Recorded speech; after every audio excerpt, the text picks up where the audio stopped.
تم لازماً پیروی کرو گے ان کے طور طریقوں کی کہ جو تم سے پہلے تھے، حتیٰ کہ اگر وہ گوہ کے بل میں گھسے تھے تم بھی گھسو گے، اور اگر ان میں سے کوئی شقی ایسا اٹھا تھا کہ اس نے اپنی ماں سے زنا کیا تو تم میں بھی کوئی بدبخت ضرور ایسا اٹھے گا جو اپنی والدہ سے زنا کرے، کہ حضور صلی اللہ علیہ وسلم نے فرمایا میری امت پر بھی وہ تمام حالات وارد ہو کر رہیں گے جو بنی اسرائیل پر آئے، بالکل ایسے ہی جیسے کہ ایک جوڑے کی دو جوتیاں ایک دوسرے کے مشابہ ہوتی۔ اس حدیث نے ایک دم میرے لیے امت مسلمہ کے ماضی حال اور مستقبل کو سمجھنا ممکن بنا دیا، اور اس سمندر کو کوزے میں بند کرنے کا امکان مجھے نظر آیا کہ نبی اکرم صلی اللہ علیہ وسلم نے دو اعتبارات سے مشابہت کا ذکر کیا ہے، موجودہ امت مسلمہ یعنی ہم امت محمد صلی اللہ علیہ وسلم، اور سابقہ امت مسلمہ یعنی بنی اسرائیل۔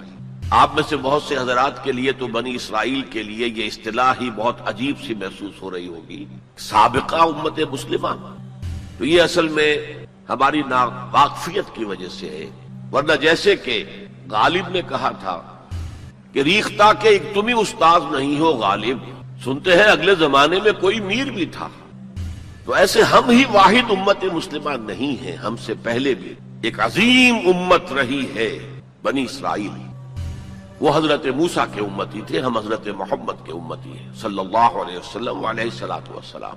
انہیں تورات دی گئی تھی، ہمیں قرآن دیا گیا ہے، اور قرآن مجید میں بار بار آتا ہے کہ اہل ایمان جس طرح قرآن پر ایمان رکھتے ہیں ایسے ہی تورات اور انجیل پر بھی ایمان رکھتے ہیں، یعنی اس بات پر ایمان کہ وہ اللہ کی کتابیں تھیں اگرچہ ان میں تحریف ہو۔ پھر ذہن میں رکھیے اس امت میں 3 کتابیں نازل ہوئی ہیں، تورات، زبور اور انجیل، اس کے علاوہ بہت سے نبیوں کے صحیفے، اولڈ ٹیسٹمنٹ جو ہے عہد نامہ قدیم، کتنے انبیاء کے صحیفے اس میں شامل ہیں۔ یہ بھی نوٹ کیجئے کہ یہ وہ امت ہے جس کے لیے قرآن میں 4 مرتبہ آیا ہے کہ ہم نے انہیں تمام جہان والوں پر فضیلت دی تھی، 2 مرتبہ تو صرف سورہ بقرہ میں ہی انہی الفاظ میں آیت وارد ہوئی ہے، 6 رکوع کے شروع میں اور 15ویں رکوع کے شروع میں، یا بنی اسرائیل اذکروا نعمتی التی انعمت علیکم وانی فضلتکم علی العالمین، اے بنی اسرائیل یاد کرو میرے انعام و اکرام و احسان کو جو میں نے تم پر کیا، اور میں نے تمہیں تمام جہان والوں پر فضیلت دی۔ پھر جب سے یہ ایک امت کی شکل میں آئے، اس سے پہلے وہ ایک قوم تھے بنی اسرائیل، 12 قبیلے جو حضرت یعقوب علیہ السلام کے 12 بیٹوں سے چلے، قوم تھے وہ، امت نہیں تھے۔ امت تب بنے ہیں جب حضرت موسیٰ علیہ السلام کو تورات دی، اس وقت سے لے کر 1400 برس ایسے گزرے ہیں اس امت میں کہ کوئی ایک لمحہ بھی نہیں تھا کہ کوئی نبی موجود نہ ہو۔ یہ جو چین ہے مسلسل انبیاء کی، آغاز بھی 2 رسولوں سے ہوا، موسیٰ اور ہارون علیہم السلام، اختتام بھی 2 پر ہوا، عیسیٰ اور یحییٰ علیہم السلام، اور دونوں کے درمیان سمجھئے کہ ڈور بندھی ہوئی ہے کہ اس میں کہیں کوئی رکھنا نہیں۔ بخاری شریف میں روایت ہے حضور کی صلی اللہ علیہ وسلم، کانت بنو اسرائیل تسوسهم الانبیاء کلما ہلک نبی خلفہ نبی، بنی اسرائیل کی سیاست، ان کے انتظامی معاملات انبیاء کے ہاتھ میں ہوتے تھے، جیسے ہی کوئی نبی فوت ہوتا تھا کوئی اور نبی اس کا خلیفہ بن جاتا، جیسے حضرت داؤد، حضرت سلیمان، یہ 2 مثالیں تو ہر انسان کو معلوم ہیں۔ بہرحال اس امت اور موجودہ امت مسلمہ امت محمد صلی اللہ علیہ وسلم میں مشابہتیں 2 اعتبارات سے بیان کی۔ ایک اس اعتبار سے مسلمانوں تم میں بھی وہ ساری گمراہیاں پیدا ہوں گی جو سابقہ امت میں پیدا ہوئی، لَتَتَّبِعُنَّ سُنَنَ مَنْ كَانَ قَبْلَكُمْ، تم لازماً پیروی کرو گے ان کے طور طریقوں کی کہ جو تم سے پہلے تھے، حتیٰ کہ اگر وہ گوہ کے بل میں گھسے تھے تم بھی گھسو گے، اور اگر ان میں سے کوئی شقی ایسا اٹھا تھا کہ اس نے اپنی ماں سے زنا کیا تو تم میں بھی کوئی بدبخت ضرور ایسا اٹھے گا جو اپنی والدہ سے زنا کرے گا۔ تو یہ تو ہے گمراہیوں کا معاملہ، امت کے اندر پیدا ہونے والی اعتقادی اور عملی گمراہیاں۔ چنانچہ اس کے ضمن میں جو 10 رکوعوں پر مشتمل فرد جرم عائد کی گئی ہے بنی اسرائیل پر سورہ بقرہ میں، 5ویں رکوع سے شروع ہوتی ہے بات اور 15ویں رکوع کے آغاز تک چلتی ہے، اس میں در حقیقت ہم اپنی موجودہ کیفیت کا اس آئینے میں مشاہدہ کر سکتے ہیں۔ وہ ساری اعتقادی اور عملی گمراہیاں ہمارے اندر پیدا ہوئی۔ ہم تو بخشے بخشائے ہیں، سیغفر لنا، ہم تو اللہ کے محبوب اور چہیتے ہیں، ہمیں تو آگ جہنم کی چھوئے ہی کہ نہیں چھوئے گی تو گنتی کے چند دن، پھر دین کے اندر تفریق، کچھ احکام ماننے کچھ نہ ماننے، جس کا میں حوالہ اس سے پہلے دے چکا ہوں، افتؤمنون ببعض الکتاب وتکفرون ببعض۔ پھر یہ کہ دین کے ظاہر کے اوپر ہی اپنی ساری توجہ جو ہے مرکوز کر دینا، باطنی اس کی حقیقت اور باطنی روح سے صرف نظر کر لینا، ظاہری چیزوں میں بال کی کھال اتارنا اور چھوٹی چھوٹی چیزوں پر کفر کے فتوے لگا دینا، جیسے کہ حضرت مسیح نے کہا تھا کہ تم مچھر چھانتے رہ جاتے اور سموچے اونٹ نگل جاتے، رفع یدین پر تو ہو رہا ہے من دیگرم تو دیگری، تم اور ہو میں اور ہوں، اور سودی کاروبار میں بھی کر رہا ہوں وہ بھی کر رہا ہے، کوئی پرواہ نہیں۔ تو ایک پہلو تو یہ ہے، اور وہ بھی ہمارے لیے بہت توجہ طلب ہے کہ ان آیات کو پڑھتے ہوئے ہم اپنا جائزہ لیتے رہیں کہ اصل میں ان آیات میں سورہ بقرہ کے 10 رکوعوں میں اللہ تعالیٰ نے پیش کی ایک آئینہ ہمارے سامنے رکھ دیا کہ اس اعتبار سے تمہارے اندر بھی گمراہیاں پیدا ہو کر رہیں۔ ایسا نہیں ہے کہ کوئی جو ہے اسے دولت کی بدہضمی ہو رہی ہو اور کوئی وہ ہے کہ جو بھوکا مر رہا ہو، ایسا نہیں ہے۔ دیکھو ہمارے ہاں انسانی شرافت، انسانی عزت، انسانی پریسٹیج اور انسانی حقوق بہتر سے بہتر شکل میں موجود ہیں، حریت ہے، آزادی اظہار رائے ہے، سب کچھ ہے۔ یہ کام اگر وہ امت کرے تو اس سے زیادہ خوش نصیب کوئی نہیں۔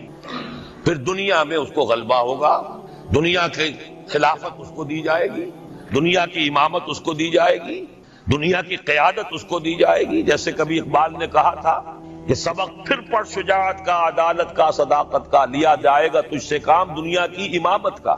لیکن پھر وہی سبق پڑھنا پڑے گا جو صحابہ کرام نے پڑھا تھا۔ جب صحابہ کرام نے وہ سبق پڑھا تھا تو دنیا کی امامت اللہ نے ان کو عطا کی تھی کہ نہیں کی تھی؟ اگر تو اس کے مطابق عمل ہے تو ان سے زیادہ اللہ کو محبوب کوئی نہیں، اور اگر طرز عمل برعکس ہو جائے، کہیں کچھ اور کریں کچھ اور، کہیں یہ کہ قرآن پر ہمارا ایمان ہے اور اس کے قانون کو نافذ نہ کریں، کہیں یہ کہ ہماری تو محبوب ترین شخصیت محمد ہے اور ان کی سنت کے اوپر عمل نہ کریں صلی اللہ علیہ وسلم، قرآن نے جس شے کو حرام کیا ہے اس پر اس کا استعمال کر رہے ہوں۔ اگر طرز عمل یہ ہو اور یہ طرز عمل اس حد کو پہنچ جائے کہ دنیا تانے دے یہ مسلمان کہاں اسلام، دنیا میں ہمیں دکھاؤ کہاں اسلام، یہ مسلمان کیا اسلام پر کاربند ہیں؟ جارج برنارڈ شاہ نے کہا تھا کہ میں جب قرآن پڑھتا ہوں تو محسوس کرتا ہوں اس سے بہتر کتاب کوئی ممکن نہیں، لیکن جب مسلمانوں کو دیکھتا ہوں تو محسوس کرتا ہوں ان سے زیادہ ذلیل قوم دنیا میں کوئی نہیں۔ یہ کنٹراسٹ ہے جو ہم اپنے وجود سے پیش کر رہے ہیں۔ کیا اس کی وجہ سے لوگ اسلام کی طرف راغب ہوں گے یا اسلام سے متنفر ہوں گے؟ کیا ہمارا منہ ہوتا ہے ہم باہر جاتے ہیں، اسی لیے ہم تو تبلیغ، میں تو کم سے کم وہاں جا کر جو مسلمان کھوئی ہوئی بھیڑیں ہیں امت محمد صلی اللہ علیہ وسلم کی، انہی کو ریکلیم کرنے کی کوشش کرتا ہوں، جیسے کہ حضرت مسیح نے کہا تھا میں تو بنی اسرائیل کے گھرانے کی کھوئی ہوئی بھیڑوں کی تلاش میں آیا ہوں۔ میرا منہ نہیں ہے کہ میں وہاں کسی امریکن سے بات کروں، وہ یہ کہے گا تم اپنا گھر تو سنوارو، فزیشین ہیل تھائی سیلف۔ تم ایک چھوٹا سا ملک نہیں چلا سکتے، تم نے اس کا بیڑا غرق کر کے رکھ دیا ہے، تم نے اسے کورٹ آف وارڈ بنوا دیا ہے IMF کا۔ ہاں یہاں تو گھڑی گھڑی جو ہے قرقمین آتے ہیں IMF کے اور ورلڈ بینک کے قرقی کرنے کے لیے، ہر روز ایک نئی قرقی ہو رہی ہے، ہر روز جو ہے آج پھر گاڑیوں کا کرایہ بڑھ رہا ہے، بجلی کا کرایہ بڑھ، قرقی ہو رہی ہے۔ عوام کے اندر جو بھی راہسا رہ گیا اسے بھی چوسنے کا اور کشید کرنے کے لیے ایک حکومت کو گرا دو، وہ تو بدنام کر دی گئی، دوسری حکومت لے آؤ اس کے ہاتھوں کچھ کام کروا لو، وہ بدنام ہو جائیں گے تو ان کو بھی ہٹا دینا۔ ان کا کیا کھیل ہے؟ یہ کھیل کھیلتے رہیں گے اور اس میں یہ ہے کہ اپنی قرقیاں کرتے چلے جائیں۔ یہ حال اب کیا میرا منہ ہے کہ میں جا کر وہاں بات کروں؟ تم اپنے گھر کو دیکھو، تم اپنے ملک کو دیکھو، ایک وہ ہے جنہیں تصویر بنا آتی ہے، ایک تم ہو کہ لیے اپنی بھی صورت کو بگاڑ۔ ایک ہی ساتھ تم آزاد ہوئے تھے، ہندو بھی تھے کہ نہیں تھے؟ انہوں نے اس ملک کو بنایا ہے، اپنی معیشت کو، اپنی اکانومی کو اپنی بنیادوں پر، اپنے پاؤں پر، اپنے پیروں پر کھڑا کیا ہے۔ آج جو ہے وہ ایک منی سپر پاور بن چکا ہے، اور وہ کہ ڈرتا تھا پاکستان دو طرف سے ہمیں جو ہے قابو میں کر لے گا۔ پہلے تقریباً 20 برس جو ہیں ہندوستان کے، بھارت کے کانپتے ہوئے گزرے ہیں پاکستان سے، اب 30 برس سے جو صورتحال ہے وہ آپ کو معلوم ہے۔ تو صورت یہ ہے کہ جب کوئی قوم جو امت مسلمہ ہو یہ طرز عمل اختیار کرتی ہے تو عذاب اس پر آتا ہے۔ بڑی کڑوی بات ہے، آج عذاب کفار پر نہیں آ رہا، وہ تو اللہ تعالیٰ ان سے آخرت میں نمٹ لے گا، اور آخرت تو ہے ہمیشہ کی، بڑا سو عذاب تو وہی کا ہے۔ وَلَعَذَابُ الْآخِرَةِ أَكْبَرُ لَوْ كَانُوا يَعْلَمُونَ۔ دنیا میں کفار پر عذاب آتا تھا جب کوئی رسول بھیج دیا جائے، اب رسول آئے گا نہیں، ایک ایکسیپشن ہے، وہ بعد میں بتاؤں گا. لیکن اب دنیا میں جو عذاب آتا ہے وہ مسلمان امت پر آتا ہے. اب اس کو چونکہ بات بہت کڑوی ہے، تھوڑا سا میں اس کے اندر آپ کے لیے سمجھنا، حلق سے اتارنا اس کڑوی گولی کا آسان کر دوں. دیکھیے، ہم سے پہلے بھی ایک امت مسلمہ تھی کہ نہیں؟ ہماری عمر جو ہے امت مسلمہ کی حیثیت سے ابھی 1400 برس ہوئی ہے. 1417 سن ہجری چل رہا ہے نا، اس میں آپ اور حضور کی بعثت 12 برس اور، تو 1430 برس سمجھیے، اس لیے کہ اس وقت جب سے کہ وحی کا آغاز ہوا ہے. یہ ہماری کل تاریخ ہے، ابھی 1450 برس نہیں ہوئی. ہم سے پہلی جو امت تھی 2000 برس تک اسی مقام پر فائز رہی. وہ کون تھے؟ بنی اسرائیل. وہ موسیٰ کے امتی تھے، ہم محمد کے امتی ہیں علی نبینا علیہ الصلوۃ والسلام. انہیں تورات دی گئی تھی، ہمیں قرآن دیا گیا ہے. نبی ہونے کے اعتبار سے افضل ترین نبی، رسول ہونے کے اعتبار سے اکمل ترین رسول، کتاب ہدایت ہونے کے اعتبار سے جامع ترین کتاب، نوع انسان را پیام آخری، حامل او رحمت للعالمین. یہ اپنی جگہ تقابل ہے، لیکن ایک اور اعتبار سے دیکھیے، عمر اس کی طویل تھی 2000 برس، ہماری ابھی 1400 برس ہوئی. اور دوسری بات، اس امت میں 1400 برس تک کوئی وقت ایسا نہیں گزرا کہ کوئی نبی موجود نہ ہو. سینکڑوں نبی آئے. شروع ہوئی ہے 1400 قبل مسیح میں، جب تورات دی گئی حضرت موسیٰ کو. اور آپ کو معلوم ہے اس وقت 2 رسول تھے، موسیٰ بھی اور ہارون بھی علیہ الصلوۃ والسلام. پھر حضور کی حدیث بخاری شریف میں موجود ہے، کانت بنو اسرائیل تسوسہم الانبیاء کلما ہلک نبی خلفہ نبی. بنی اسرائیل کی سیاست اور حکومت جو ہے انبیاء کے ہاتھ میں ہوتی تھی. جب بھی کوئی نبی فوت ہوتا تھا دوسرا نبی اس کا قائم مقام، اس کا جانشین ہو جاتا تھا. جیسے داؤد کے بیٹے سلیمان. آخری جو نبی آئے ان کے ہاں وہ حضرت مسیح، اور ان کے ہم عصر حضرت یحییٰ علیہ الصلوۃ والسلام. تو یوں سمجھیے 2 سے شروع ہوا، 2 پر ختم ہوا. موسیٰ و ہارون، عیسیٰ و یحییٰ، درمیان میں 1400 برس، اور کوئی وقت ایسا نہیں ہے جب کہ کوئی نبی موجود ہو. کیسی امت تھی! اسی لیے میں نے آپ کو بتایا، قرآن مجید میں سورہ بقرہ میں 2 جگہ فرمایا ہے، یا بنی اسرائیل اذکروا نعمتی التی انعمت علیکم وانی فضلتکم علی العالمین. 6واں رکوع بھی شروع ہوتا ہے اسی آیت سے سورہ بقرہ کا، اور 15واں رکوع پھر شروع ہوتا ہے اسی آیت. اے بنی اسرائیل، میرے اس انعام و اکرام کو یاد کرو جو میں نے تم پر کیا، اور میں نے تو تمہیں تمام جہان والوں پر فضیلت دی تھی. لیکن وہی بنی اسرائیل جب ان کا طرز عمل کیا ہوا، شریعت کو پس پش ڈال دیا. نبذ فریق من الذین اوتوا الکتاب کتاب اللہ وراء ظہورہم مثل الذین حملوا التوراۃ ثم لم یحملوها کمثل الحمار یحمل اسفارا. کتاب سے ناطا توڑ لیا، بس اس کو مقدس کتاب بنا کر رکھ دیا، نہ پڑھنا، نہ سمجھنا، نہ اس پر عمل کرنا، جیسے ہم کرتے ہیں. ایصال ثواب کی محفلوں میں کام آتا ہے، یا بچیوں کو وہ جہیز میں دینے کے کام آتا ہے، یا قرات کی محفلیں ہوتی ہیں، مقابلے ہوتے ہیں. اللہ اللہ خیر صدہ قرآن مجید سے ہمارا کیا سروکار رہ گیا ہے. بہایا کشترا کار جزی نیست کہ از یاسین او آساب امیری. عیاشیاں کرتے تھے، بدماشیاں کرتے تھے، غلط کام کرتے تھے، لیکن انہیں خیال یہ تھا کہ ہم چونکہ ابراہیم کی نسل سے ہیں، موسیٰ کی امت میں سے ہیں، نحن ابناء اللہ واحباؤہ، ہم تو اللہ کے بیٹوں کے مانند ہیں، بڑے چہیتے ہیں. اسی پر اللہ نے فرمایا فَلِمَ يُعَذِّبُكُمْ بِذُنُوبِكُمْ بَلْ أَنْتُمْ بَشَرٌ مِّمَّنْ خَلَقَ. ایسے ہی تم چہیتے اور لاڈلے ہو تو اللہ تعالیٰ تمہیں عذاب کیوں دیتا رہا ہے؟ تمہیں نیبوکڈنیزر کے ہاتھوں پٹوایا. 600 قبل مسیح میں، یوں سمجھیے تقریباً وسط میں آتا ہے یہ معاملہ. 1400 قبل مسیح میں تورات دی گئی، اور سمجھیے کہ ایک مسیحی میں حضرت مسیح آ رہی ہے 30 سن عیسوی میں. ان کے درمیان تقریباً وسط میں اشیریوں کے ہاتھوں پٹوایا اور بابلیوں کے ہاتھوں پٹوایا. بخت نصر جس کو کہتے ہیں، نیبوکڈنیزر، 6 لاکھ یہودی اس نے قتل کیے یروشلم میں. 6 لاکھ کو قیدی بنا کر لے گیا. ہیکل سلیمانی گرا دیا گیا جو کہ ان کا کعبے کے درجے میں. اور یہ کہ کوئی ایک متنفس نہیں بچا یروشلم میں، کوئی 2 اینٹیں سلامت نہیں. انہیں لے گیا بیبیلونیا میں، کیپٹیوٹی، پیریڈ آف کیپٹیوٹی. وہاں سے واپس آئے، توبہ کی انہوں نے، حضرت عزیر علیہ السلام کی دعوت توبہ جو ہے، توبہ کی منادی کے نتیجے میں. تو پھر اللہ نے انہیں ایک موقع اور دیا، اور ان کی ایک بڑی عظیم سلطنت قائم ہوئی، مکابی سلطنت. اور پھر ٹیمپل جو ہے دوبارہ بنا.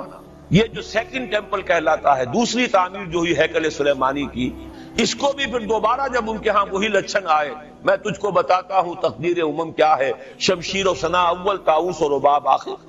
جب وہی لچھن ہو گئے پھر عذاب کے کوڑے پڑے، پہرے گریکس کے ذریعے، یونانیوں کے ذریعے، پھر رومنز کے ذریعے، اور سن 70 عیسوی میں وہ دوسرا ہیکل سلیمانی بھی مسمار کر دیا گیا اور انہیں فلسطین سے نکالا دے دیا گیا، نکل جاؤ یہاں سے۔ تقریباً یوں سمجھیے کہ 1917 تک، سن 70 سے 1917 تک کتنے ہو گئے؟ 1850 برس ہو گئے تقریباً۔ 1850 برس یہ لوگ پھر فلسطین میں داخل نہیں ہو سکے، اور وہ ہیکل سلیمانی آج تک بھی پڑا ہوا ہے منہدم، سوائے اس کی ایک دیوار کے جسے یہ ویلنگ وال کہتے ہیں۔ وہاں جاتے ہیں، رو دھو کر آ جاتے ہیں۔ اب تو خیر ان کا قبضہ ہے، جانا آنے کا سوال نہیں رہا، ورنہ 1967 سے پہلے بھی اجازت لے کر جاتے تھے، ماتم کر کے آ جاتے تھے، اس لیے کہ یروشلم جو ہے اس پر قبضہ تو ان کا ہو گیا تھا، لیکن مشرقی علاقہ ہے وہ، اور اس پر ابھی عربوں کا زیادہ تسلط تھا، اب وہ ختم ہو رہا ہے۔ معلوم ہوا کہ وہی قوم جو ہے، جو چہیتی بھی تھی، لاڈلی بھی تھی، خیر الامم تھی، انی فضلتکم علی العالمین کا مصداق تھی، جس پر انعامات تھے، اکرام تھا، جنہیں حضرت داؤد اور سلیمان کی سی حکومتیں دی گئیں، ان سب کا معاملہ کیا ہوا؟ غلط عمل کی وجہ سے، برعکس رویے کی وجہ سے۔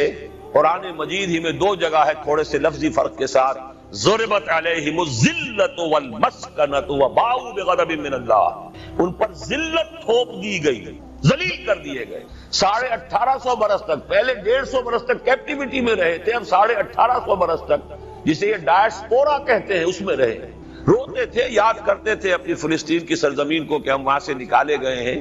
وہ بھی حضرت عمر نے اجازت دی تھی جا کر، جبکہ یروشلم جو ہے ہینڈ اوور کیا ہے وہاں کے عیسائیوں نے، حضرت عمر کے حوالے کیا ہے رضی اللہ تعالی عنہ، تو حضرت عمر نے انہیں آ کر زیارت کرنے کی اجازت دی ہے، ورنہ زیارت کی اجازت بھی نہیں تھی، عیسائیوں نے روکا ہوا تھا، نو جیو کوڈ انٹر جیروشلم۔ اور وہ جو معاہدہ کیا تھا عیسائیوں نے حضرت عمر سے، یہ ان کی طرف سے شرط تھی کہ آپ یہاں یہودیوں کو آباد ہونے کی اجازت نہیں دیں گے، لیکن کم اینڈ وزٹ، آئیں زیارت کریں اور جائیں، لیکن یہاں آباد نہیں ہوں۔ یہ قوم جو اونچی تھی، بڑی تھی، فضلتکم علی العالمین تھی، لیکن وہی قوم ضربت علیہم الذلۃ والمسکنۃ وباؤوا بغضب من اللہ، اللہ کے غضب کو لے کر لوٹی۔ یہ ہے اصل میں وہی معاملہ جو آج ہمارے ساتھ ہے۔ اللہ کا قانون تو غیر جانبدار ہے، وَلَن تَجِدَ لِسُنَّتِ اللَّهِ تَحْوِيلًا وَلَن تَجِدَ لِسُنَّتِ اللَّهِ تَبْدِيلًا۔ اللہ کا قانون قوموں اور امتوں کے لیے بدلتا نہیں، وہی صورت ہے۔ ہمیں بھی کہا گیا كُنتُمْ خَيْرَ أُمَّةٍ أُخْرِجَتْ لِلنَّاسِ، تم بہترین امت ہو جسے دنیا والوں کے لیے نکالا گیا ہے۔ تمہارا کام کیا ہے؟ ہم تو جیتے ہیں کہ دنیا میں تیرا نام رہے، کہیں ممکن ہے کہ ساقی نہ رہے، جام رہے۔ ہمارا کام تو تھا اس اسلام پر عمل کرے اور دنیا کو دعوت دے، اپنے عمل میں بھی گواہی دے، آؤ دیکھ لو ہم جو کچھ کہہ رہے ہیں یہ تھیوری نہیں ہے، یہ صرف لفاظی نہیں ہے، یہ شاعری نہیں ہے۔ اگر محمد رسول اللہ نے فرمایا صلی اللہ علیہ وسلم سید القوم خادمہم، آؤ دیکھ لو مدینے میں ہمارا خلیفہ عمر فاروق خادم ہے کہ نہیں ہے؟ کیا کوئی بادشاہ ہے؟ کیا اس نے کوئی محل بنایا ہے؟ کیا اس کے لیے کوئی خدم و حشم ہے؟ کیا اس کے لیے کوئی باڈی گارڈ ہے؟ کچھ بھی نہیں۔ جیسی جھونپڑیاں دوسروں کی ہے ویسی جھونپڑا اس کا ہے، جیسے پیبند لگے ہوئے کپڑے دوسروں کے ہیں، بلکہ دوسروں کے بہتر بھی ہوں گے، اس کے کپڑوں میں پیبند لگا ہوا ہے، اس کے نام سے قیصر و کسریٰ کے درباروں میں لرزہ ہے، لیکن اس کی سادگی کا عالم یہ، آؤ دیکھو، see with your own eyes, come here, see it۔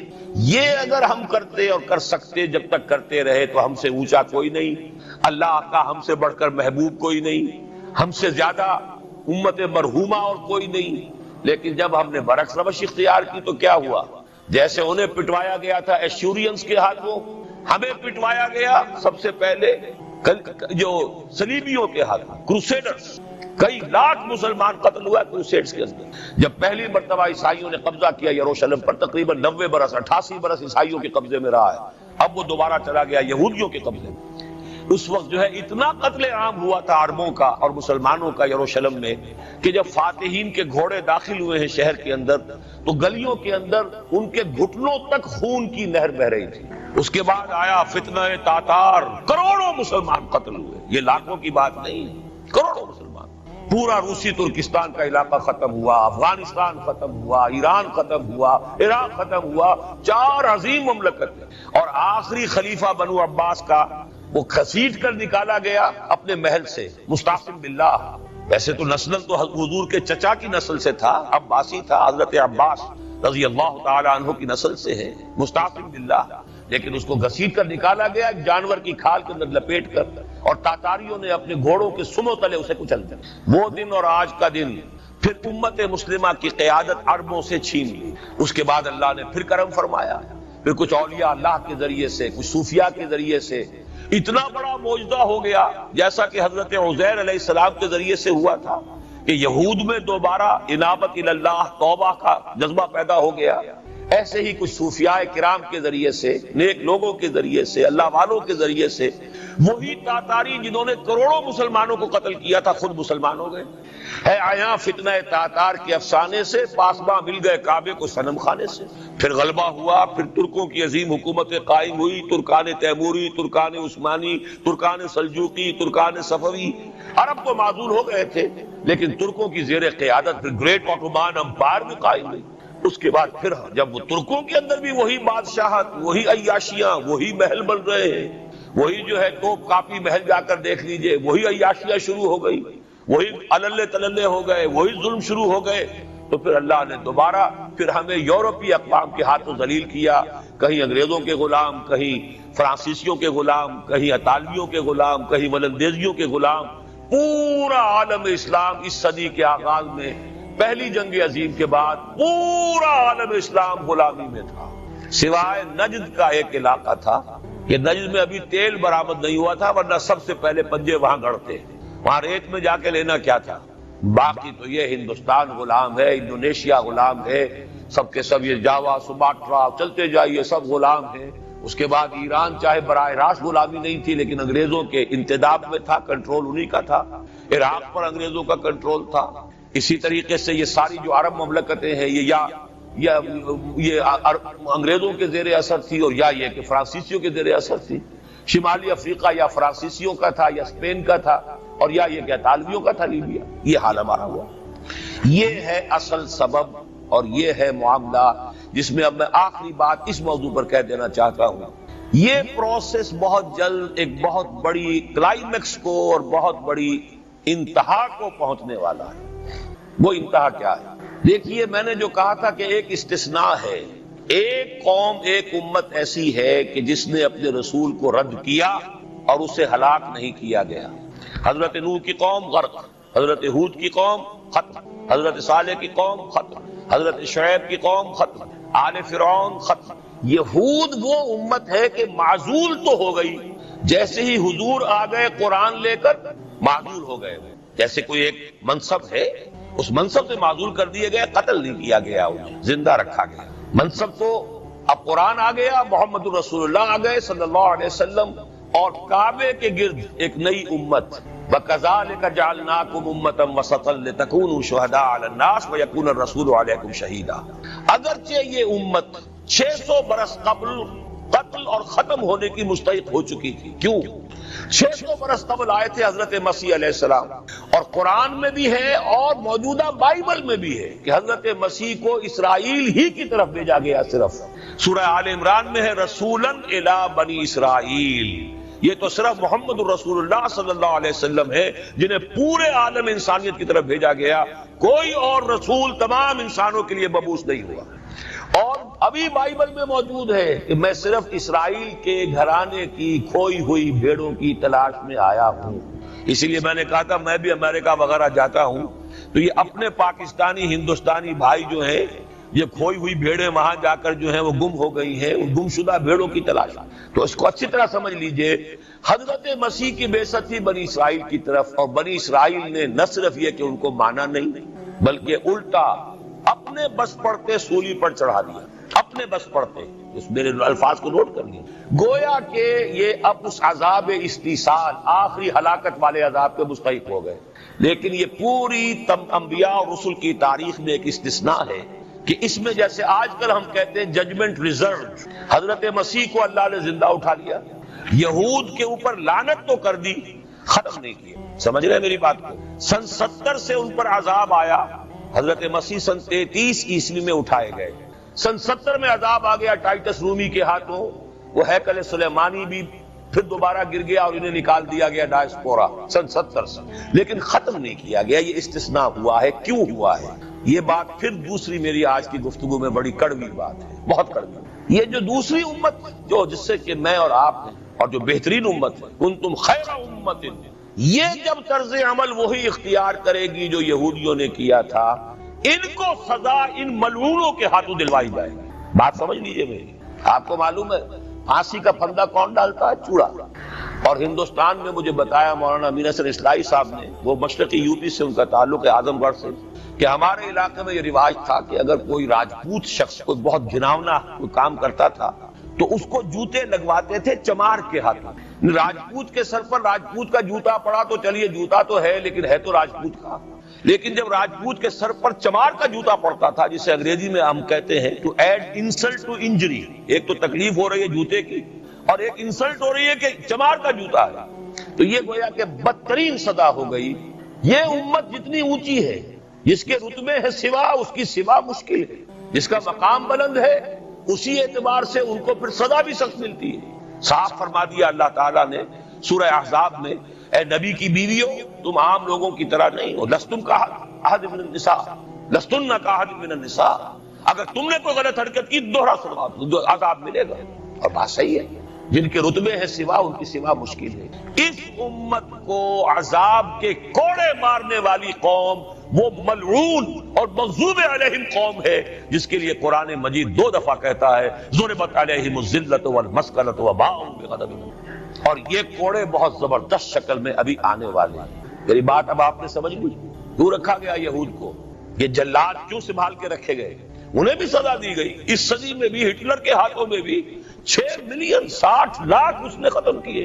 ان پر تو سزا کا سلسلہ چلتا رہا، ایکسٹرمینیٹ نہیں کیا، ختم نہیں کیا، باقی رکھا ہے. اس لیے کہ ان کو کوڑا بنا کر امت مسلمہ کی پیٹھ پر مارنا ہے کہ تمہارا رتبہ، تم محمد کے امتی صلی اللہ علیہ وسلم، ہمارے آخری رسول، ہمارے اکمل رسول، ہمارے خاتم النبیین، خیر البشر، اور ان کی امت ہو کر تمہارا حال یہ ہے. تو تم سزا کے مستحق جو ہو، وہ سزا ہے کہ جو اچھی طرح سمجھ لیجئے ہماری حال جو اس صدی کے آخر میں شروع میں ہوا تھا کہ تمام مسلمان غلام، اس غلامی کے اوپر جو مزید کوڑا تیار ہوا 1917 میں بالفور ڈیکلریشن کے ذریعے سے برطانیہ نے اجازت دے دی کہ یہودی آ سکتے ہیں، اب فلسطین میں آ کر آباد ہو سکتے، وہ مکان خرید سکتے ہیں، جائیداد خرید سکتے ہیں، زمینیں خرید سکتے ہیں. 1971 اس پر اندیشہ تھا کہ کہیں اگر خلیفہ عثمانی نے جہاد کا اعلان کر دیا، اس لیے کہ سلطان عبد الحمید کو بڑی سے بڑی رشوتیں پیش کر کے دیکھ لیا تھا انہوں کہ یہ جو ہمارے اوپر پابندی ہے کہ ہم فلسطین میں آباد نہیں ہو سکتے، جو کہو ہم تمہیں دولت دینے کو تیار ہے، یہ پابندی ختم کر دو. سلطان عبد الحمید ویسے جو بھی کچھ تھے چھوڑ دیجئے، لیکن یہ کہ اس نے کہا کہ جو معاہدہ عمر نے کیا تھا رضی اللہ تعالی عنہ، میں پیچھے نہیں جاؤں گا. لہذا خلافت ختم کروا دی، اور کروائی کس کے ہاتھوں؟ ایک مسلمان کے ہاتھوں. اس لیے کہ فری میسن تھا مصطفیٰ کمال پاشا، فری میسن. یہ سب یہودیوں کے ادارے. چاک کر دی ترک نادا نے خلافت کی قبا، سادگی اپنوں کی دیکھ اوروں کی عیاری بھی دیکھ. ہندوستان میں ہنگامہ چل رہا ہے، تحریک چل رہی ہے، مسلمان ہجرت کر رہے ہیں اور سب کچھ ہو رہا ہے، اور ہندو بھی شامل ہو رہے ہیں خلافت کی تحریک میں. لیکن اب مدعی سست گواہ چست. جب مصطفیٰ کمال نے خود ختم کر دی تو سب پانی پڑ گیا آگ کے اوپر. اب کیا بولیں، کس کو برا کریں؟ اس کے بعد 1948 میں ان کی ریاست قائم ہو گئی اسرائیل. کتنے برس بعد؟ ریاست تو خیر اس وقت بھی ان کی نہیں تھی جبکہ ٹائٹس نے ختم کیا ہے، وہ تو بہت پہلے کی بات تھی. تقریباً 2000 سال بعد اسرائیل 1967 میں جنگ کروائی، اور یہ بالکل صدام کی طرح کا مسئلہ تھا. 1967 کی جنگ میں ایک سازش تھی. انہوں نے بطور مہرہ استعمال کیا جمال عبد الناصر سے، جس نے اچانک جو ہے ایلات کی بندرگاہ کو بلاک کر دیا. 1967 اس پر جھپٹا مارا ہے اسرائیل نے. ادھر سے سینائی لے لیا، ادھر سے گولان ہائٹس لے لیے، ادھر سے جو ہے West Bank of Jerusalem, West Bank of Jordan لے لیا. یہ 67 کی بات ہے. پھر عالم عرب میں ایک ملک ذرا نکلنے لگا تھا کہ شاید ایک کے پاس پیسہ بہت تھا، لیبیا کے پاس، وہ مدد کر سکتا تھا کسی مسلمان ملک کی کہ وہ ایٹم بم بنا لے. 2 ملک ایسے تھے، ایک غیر عرب ایک عرب. عراقیوں کے پاس کچھ صلاحیت معلوم ہو رہی تھی کہ کچھ دانت شاید نکل آئیں، جیسے دودھ کے دانت ہوتے ہیں تو شاید ایٹمی دانت نکل آئیں، وہ برکس ان کا نکالا ہے۔ ایک دفعہ جا کر آپ کو یاد ہوگا ہوائی جہاز گئے اور سب تک تہس نہس کر کے آ گئے، اور وہ سخت جان قوم نکلی، انہوں نے پھر کچھ بنا لیا، تو پھر وہی صد دام جال، پھر وہ صد دام جو ہے جال کی شکل بچھا کر اور جو پھنسایا ہے تو اگلا پچھلا کھایا پیا سارا اگلوا لیا۔ نتیجہ کیا نکلا؟ جنگ خلیج کے بعد اب عالم عرب پورا کا پورا اسرائیل کے سامنے سرنگوں ہے، وہ شاہ حسن ہو یا شاہ حسین ہو، کچھ تو پہلے ہی اپنے تھے، چاہے شاہ فہد ہوں اور چاہے حسنی مبارک ہوں، اب رہ کون گیا؟ اس سے بڑی ذلت کوئی ہے؟ جن کے ساتھ ایک میز پر بیٹھنے کو تیار نہیں تھے، جن کے ساتھ گفتگو کو تیار نہیں تھے، اور بلا کر کہاں کھڑا کیا ہے؟ آؤ میڈرڈ میں، اسپین میں آؤ، اسپین سے شروع کروائیں گفتگو۔ اور اسپین کون سی جگہ ہے؟ مسلمانوں کا دنیا میں سب سے بڑا قبرستان، جہاں 800 برس حکومت کی اور پھر ایک ایک بچہ ختم کر دیا گیا، نام و نشان مٹا دیا گیا۔ 1492 میں فال آف گرینیڈا ہوا ہے، سقوط غرناطہ، اور 1992 میں ٹھیک 500 برس بعد یہ نیگوشیشن شروع ہوئی ہے میڈرڈ کے اندر۔ اور اب جو صورتحال ہو رہی ہے، آپ اخبارات میں پڑھ رہے ہوں گے، وہ نام نہاد صلح کو توڑنے کے اوپر تلا بیٹھا ہوا اسرائیل۔ کیا ہوگا ابھی میں ادھر جانا نہیں چاہتا، بہت بڑا ہنگامہ آ رہا ہے، بہت بڑا ہنگامہ، اور سب سے بڑا یہ عذاب کا کوڑا جو ہے یہودیوں کے ہاتھوں کس پر پڑے گا؟ عربوں پر۔ کیوں پڑے گا؟ اس لیے پڑے گا کہ اس امت مسلمہ میں عربوں کی فضیلت سب سے اونچی ہے، اصول تو وہی ہے، جن کے رتبے ہیں سوا ان کی سوا مشکل ہے۔ عرب کون ہیں؟ جن میں سے حضور تھے صلی اللہ علیہ وسلم، یہ رتبہ بلند ملا جس کو مل گیا، ہر مدعی کے واسطے دار و رسن کہاں۔ عرب کون ہیں؟ جن کی مادری زبان میں اللہ کا کلام ہے۔ مجھے اور آپ کو 100 پاپڑ بیلنے پڑیں گے قرآن کو سمجھنے کے لیے، ہماری بہت عظیم اکثریت تو پھر بھی نہیں سمجھ سکے گی، ترجمے پڑھ لے گی زیادہ زیادہ، اور کیا کرے گی؟ ان کی مادری زبان۔ انہوں نے جب پیٹھ دکھائی اور اس صدی میں کولونیل رول سے آزاد بظاہر ہو جانے کے باوجود کسی نے قبلہ راست کردم، کسی نے وہ قبلہ کر لیا واشنگٹن کی طرف، کسی نے کر لیا ماسکو کی طرف، تو بدترین سزا کے وہی مستحق ہیں۔ اور جان لیجئے کہ وہ ہولوکاسٹ مڈل ایسٹ میں آنے والا ہے، آرمگیڈون، الملحمۃ العظمی۔ میں نے یہ ساری چیزیں اپنی ایک کتاب میں لکھ دی ہیں، سابقہ اور موجودہ مسلمان امتوں کا ماضی حال اور مستقبل۔ ایک موجودہ امت مسلمہ ہے ہم، ایک سابقہ امت مسلمہ ہے معزول شدہ، وہ ہے یہود، اب بھی موجود ہے، امت موسیٰ ہے، صاحب تورات ہے۔ ان کا ماضی کیا ہے، حال کیا ہے، مستقبل کیا ہے؟ مستقبل میں سب سے بڑا پیچ جو پڑنے والا ہے، جیسے پتنگوں کا پیچ ہوتا ہے، ان دو امتوں کا ہے۔ مڈل ایسٹ سب سے بڑی جنگ، تاریخ انسانی کی عظیم ترین جنگ کا میدان بنے گا، جس کو حضور نے نام دیا الملحمۃ العظمی، عظیم ترین جنگ۔ احادیث موجود ہے میری اس کتاب کے حوالوں کے ساتھ ہے، ٹیکسٹ کے ساتھ۔ ویل للعرب من شر قد اقترب، ہلاکت اور بربادی ہے عرب کے لیے اس شر سے جو قریب آ چکا ہے۔ لیکن اب یہ بات تو پھر میرے اور آپ کے لیے ذرا دور کی ہو گئی۔ دوستوں، اگر آپ کو ہماری کاوشیں اچھی لگیں تو ہمارے چینل کو لائک کریں، شیئر کریں، سبسکرائب کریں۔ جزاک اللہ خیر۔ ایسا نہیں ہے کہ کوئی جو ہے اسے دولت کی بدہضمی ہو رہی ہو اور کوئی وہ ہے کہ جو بھوکا مر رہا ہو، ایسا نہیں ہے۔ دیکھو ہمارے ہاں انسانی شرافت، انسانی عزت، انسانی پریسٹیج اور انسانی حقوق بہتر سے بہتر شکل میں موجود ہے، حریت ہے، آزادی اظہار رائے ہے، سب کچھ ہے۔ یہ کام اگر وہ امت کرے تو اس سے زیادہ خوش نصیب کوئی نہیں۔ پھر دنیا میں اس کو غلبہ ہوگا، دنیا کے خلافت اس کو دی جائے گی، دنیا کی امامت اس کو دی جائے گی، دنیا کی قیادت اس کو دی جائے گی۔ جیسے کبھی اقبال نے کہا تھا کہ سبق پھر پڑھ شجاعت کا، عدالت کا، صداقت کا، لیا جائے گا تجھ سے کام دنیا کی امامت کا۔ لیکن پھر وہی سبق پڑھنا پڑے گا جو صحابہ کرام نے پڑھا تھا۔ جب صحابہ کرام نے وہ سبق پڑھا تھا تو دنیا کی امامت اللہ نے ان کو عطا کی تھی کہ نہیں کی تھی؟ اگر تو اس کے مطابق عمل ہے تو ان سے زیادہ اللہ کو محبوب کوئی نہیں، اور اگر طرز عمل برعکس ہو جائے، کہیں کچھ اور کرے کچھ اور، کہیں یہ کہ قرآن پر ہمارا ایمان ہے اور اس کے قانون کو نافذ نہ کرے، کہیں یہ کہ ہماری تو محبوب ترین شخصیت محمد ہیں اور ان کی سنت کے اوپر عمل نہ کرے صلی اللہ علیہ وسلم، قرآن نے جس شے کو حرام کیا ہے اس پر اس کا استعمال کر رہے ہوں، اگر طرز عمل یہ ہو